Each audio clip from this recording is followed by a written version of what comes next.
Mtu angalie vile mnatuona sisi. Tunatosha ama hatutoshi? Mkisema kwamba hatutoshi, tuambie sababu ni gani? Na nyinyi mwana tumejipanga vizuri, mwana kijana hapa sio?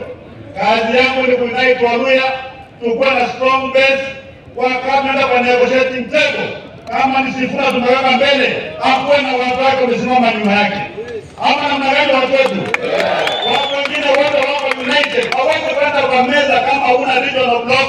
Tunatafuta regional block yetu, tuongee na sauti moja, because mnaona Halwale, mnaona Ososi, mnaona Oudo, mnaona Jack na Wakalasinga hapa, mnaona atembea kule Bungoki, hapa kule kwa meza. Tunasema kama meza ni ndogo, hiyo meza tunaivunja, tuijenge meza kubwa ambayo itatosha Wakenya wote.